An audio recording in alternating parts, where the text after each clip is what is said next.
Hello students, welcome to Nobly. आज की class में जो है हम देखने वाला है एडिट मेन्यू। पिछली क्लास में हमने जो है फाइल मेन्यू देख ली थी, सभी ऑप्शन हम देख चुके थे इसके अंदर। अब नेक्स्ट है हमारे पास क्या, एडिट मेन्यू। तो एडिट मेन्यू के अंदर आपके सभी एडिटिंग से रिलेटेड आपके क्या रहेंगे, आपके ऑप्शंस रहेंगे। क्योंकि एग्जाम में आपके ही पूछ लिया जाता है कि आपका ये ट्रैक चेंज फंक्शन या फाइंड फंक्शन ये किस मेन्यू के अंदर है आपका। तो ये किसके अंदर है, एडिट के अंदर। जहाँ पे भी कुछ आप एडिट कर रहे होंगे तो वो सारे फंक्शन आपके एडिट मेन्यू के अंदर आपको देखने के लिए मिलेंगे। ठीक है, तो अब देख लेते हैं यहाँ पे क्या क्या ऑप्शंस आपको यहाँ पे मिल जाते हैं। यहाँ पे क्या है आपका अनडू एंड रेडो। ये शॉर्टकट की जो है ना, आपको पता ही होनी चाहिए, ये सबसे नॉर्मल सी शॉर्टकट कीज है आपके पास। Undo, redo, repeat, cut, copy, paste. तो इनका प्रयोग हम कैसे कर सकते हैं कि अगर मैं यहाँ पे आपका कोई टेक्स्ट लिख लेता हूँ, जैसे मैंने डी और F3 हम लिखेंगे, बाय डिफ़ॉल्ट आपके पास एक टेक्स्ट आ जाएगा। तो यहाँ पे क्या करेंगे, अगर मैं इस पे कुछ भी ऐड ऑन करता हूँ यहाँ पे, तो अगर आपको बैक जाना है तो आप क्या यूज़ करेंगे, आपके पास यहाँ पे ऑप्शन मिल जाता है कि आप यहाँ पे अंडू कर सकते हो कंट्रोल जेड, कि अगर आपको वापस जाना है। ठीक है, कि जैसे ही मैं यहाँ पे कंट्रोल जेड करूँगा आप वापस चले जाओगे। ठीक है, और कंट्रोल वाई करोगे तो फिर से आप वापस आ जाओगे। ठीक है, तो इस प्रकार आप इनका यूज कर सकते हो, दोनों शॉर्टकट की का।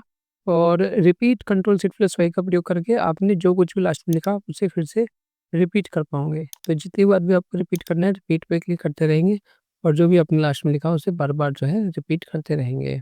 ठीक है, नेक्स्ट कट कॉपी पेस्ट है। ये भी सबसे सिंपल से है कि अगर मुझे यहाँ से कुछ लाइनें कट करनी है, जैसे कि कुछ इस प्रकार, और अगर मैंने यहाँ पे सिलेक्ट करके कंट्रोल एक्स, क्या होता है आपका कट, तो मैंने इसको कट कर दिया यहाँ पे, तो ये यहाँ से क्या हो जाएगी, आपकी कट हो जाएगी। और आप इसे कहीं पे भी पेस्ट कर सकते हो, और कंट्रोल वी करोगे तो आपकी पेस्ट हो जाएगी। कॉपी मतलब आपको इसी की कॉपी बनानी है, तो आप इसे सिलेक्ट करके कंट्रोल सी कर सकते हो तो ये भी रह जाएगा। और बाद में आप इसकी क्या कर सकते हो, कॉपी भी बना सकते हो। कंट्रोल वी करते ही इसकी क्या बन जाएगी, कॉपी बन जाएगी। तो इस प्रकार आप कट कॉपी पेस्ट यहाँ पे कर सकते हो। इसके बाद आपको जो ऑप्शन मिलता है वो मिलता है आपको किसका, पेस्ट स्पेशल का। अब पेस्ट स्पेशल क्या है कि अगर आपने इसको किसी भी कलरफुल कोई भी फॉर्मेटिंग कर रखी है तो आप उसे अनफॉर्मेटेड रूप से पेस्ट कर सकते हो। ये आपने जो भी फॉर्मेटिंग किया है वो सब कुछ हट के एक नॉर्मल टेक्स्ट के रूप में आपका क्या हो जाएगा, पेस्ट हो जाएगा। तो आप इस प्रकार कर पाओगे। ठीक है, नेक्स्ट ऑप्शन मिलता है आपको क्या, सिलेक्ट ऑल। सिलेक्ट ऑल का मतलब ये है कि आप इन सभी को एक साथ, मतलब कि जितना भी टेक्स्ट आपका लिखा हुआ है एक साथ सिलेक्ट कर सकते हो। जब भी आप क्या करोगे, कंट्रोल ए करते ही आपका क्या हो जाएगा, सभी कुछ सिलेक्ट हो जाएगा। आप इसे कट को पेस्ट जो भी करना चाहते हैं वो आप कर पाओगे।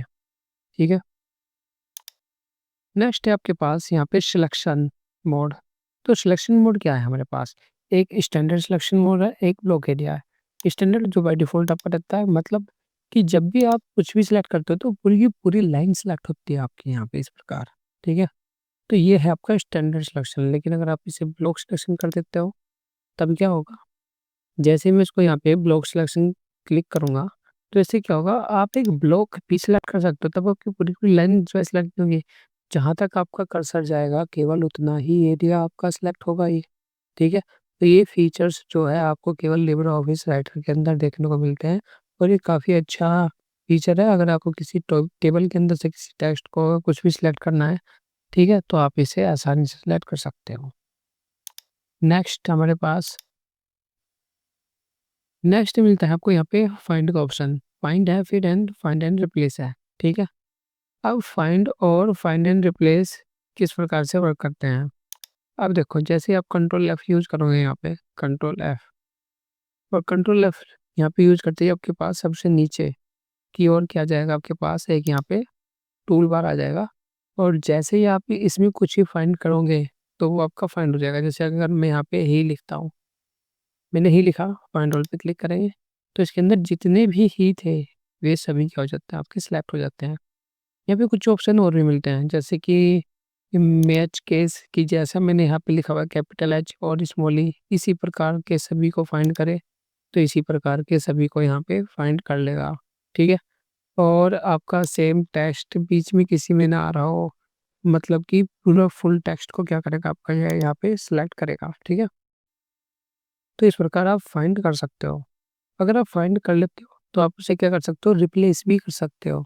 तो जो नेक्स्ट ऑप्शन है हमारे पास वो क्या है आपका, फाइंड एंड रिप्लेस। तो जैसे ही आप यहाँ पे फाइंड किया है, इसके फाइंड करने के बाद आप इसे क्या कर सकते हो, रिप्लेस भी कर सकते हो। तो यहाँ पे अगर मैं सी लिखता हूँ कि जहाँ जहाँ पे ही लिखा हुआ है वहाँ पे क्या हो जाए आपका सी हो जाए, तो यहाँ पे क्या होगा आपका कि जितने भी ये ही है, रिप्लेस ऑल पे क्लिक करते ही हर जगह पे क्या हो जाएगा, सी हो जाएगा। तो यहाँ पे रिप्लेस ऑल मैंने क्लिक किया और सभी पे क्या आ गया आपका, सी हो गया। ठीक है। नेक्स्ट नेक्स्ट आपको मिलता है ऑप्शन क्या, go to page. Go to page का मतलब क्या है कि अगर आपको किसी पेज पर जाना है, मतलब आपके पास एक से अधिक पेज हो। अगर मैं यहाँ पे कंट्रोल एंटर का प्रयोग करके यहाँ पे बहुत सारे पेज क्रिएट कर लेता हूँ। ठीक है, जैसे कंट्रोल एंटर मैंने यहाँ पे किया और मेरे पास ये पेज यहाँ पे आ गए। ठीक है, आप यहाँ पे जो है ना, स्टेटस बार में आप जो है देख भी सकते हो कि मेरे पास 5 पेज हो गया। तो यहाँ पे जितनी बार भी आप कंट्रोल एंटर करोगे, आपके पास उतने ही पेज आपके पास यहाँ पे हो जाएंगे। ठीक है, तो यहाँ पे आप पेजों की संख्या देख सकते हो। अब नेक्स्ट यहाँ पे क्या है कि आपको किस पेज पे जाना है, कि आप फर्स्ट पेज पे हो। अगर आपके पास बहुत सारे पेज है, तब आपको किसी स्पेसिफिक पेज पे जाना है, तब आप गो टू पेज पे क्लिक कर सकते हो। और यहाँ पे आप जो भी नंबर डालोगे, मुझे 4 पेज पे जाना है, ओके करोगे तो आप 4 पेज पे पहुँच जाओगे। तो इस प्रकार आप किसी भी पेज पर जा सकते हो। ठीक है, तो ये हो गया आपका गो टू पेज। नेक्स्ट चलते हैं। नेक्स्ट मिलता है आपको ट्रैक चेंज। यही इसके अंदर आपका सबसे इम्पोर्टेंट ऑप्शन है, track change.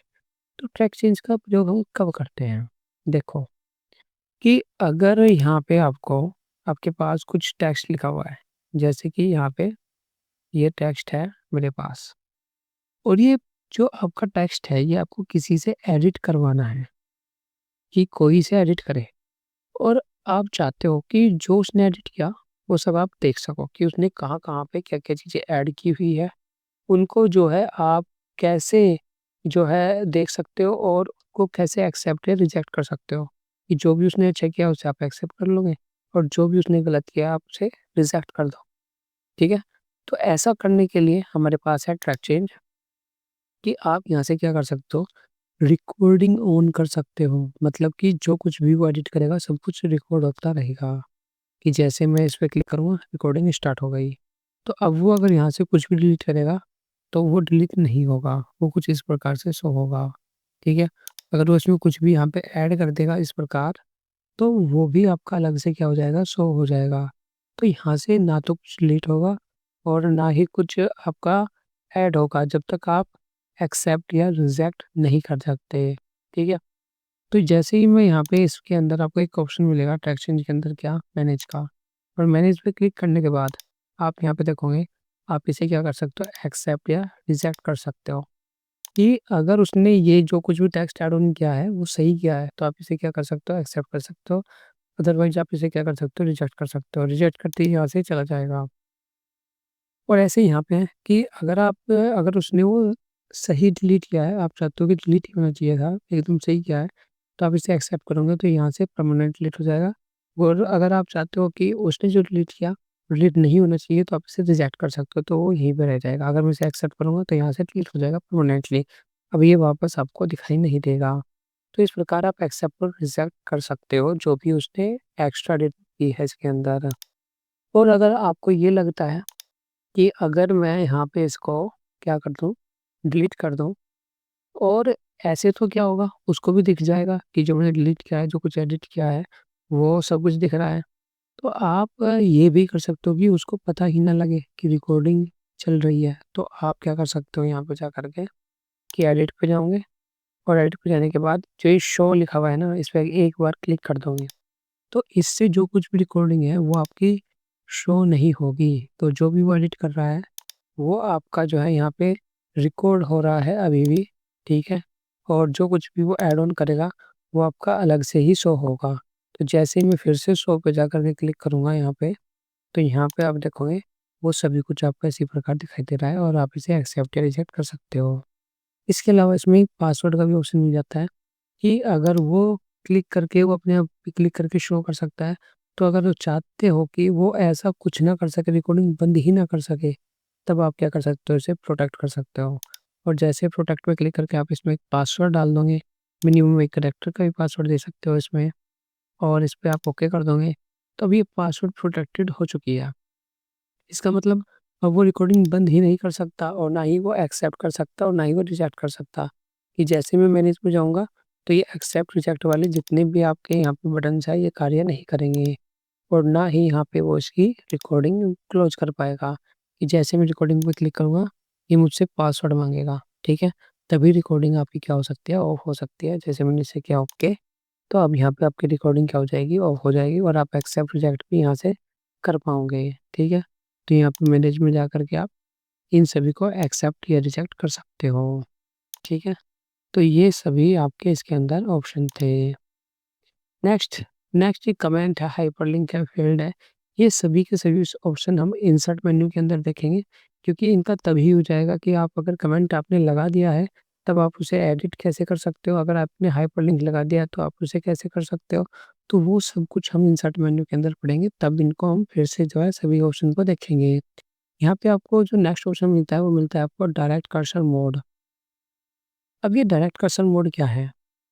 Direct cursor mode ये है कि आप जहाँ पे क्लिक कर सकते हो, वहाँ पे लिख सकते हो। देखो फिलहाल क्या है, फिलहाल मैं यहाँ पे क्लिक कर रहा हूँ, मैं यहाँ पे लिख नहीं पाऊँगा, ठीक है? यहाँ पे आप लिख नहीं सकते।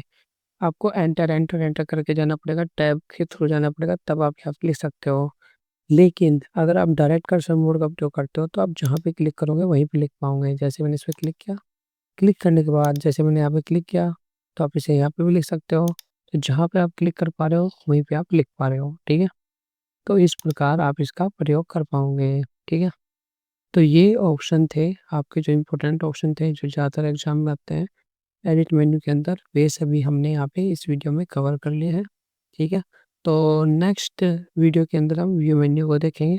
अभी हमारे पास क्या है, कुछ क्वेश्चंस हैं, कुछ टास्क हैं, जो क्वेश्चन बहुत बार प्रैक्टिकल ओ लेवल के प्रैक्टिकल एग्ज़ाम में आते हैं, वे आपको पता होने चाहिए। तो ये आप यहाँ पे देख सकते हो, यहाँ पे। ये आप जो है करके देखोगे, और अगर आपसे नहीं होते, तो आप कमेंट में बता भी सकते हो।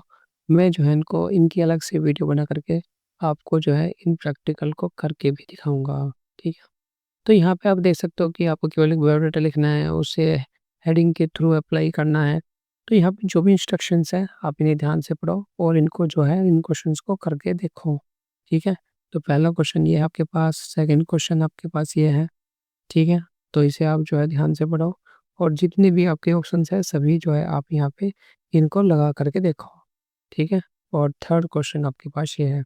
तो तीनों क्वेश्चन है, बहुत ज़्यादा इम्पोर्टेंट है, बहुत ज़्यादा बार आपके जो है प्रैक्टिकल एग्ज़ाम में ये आपके आते हैं, ठीक है?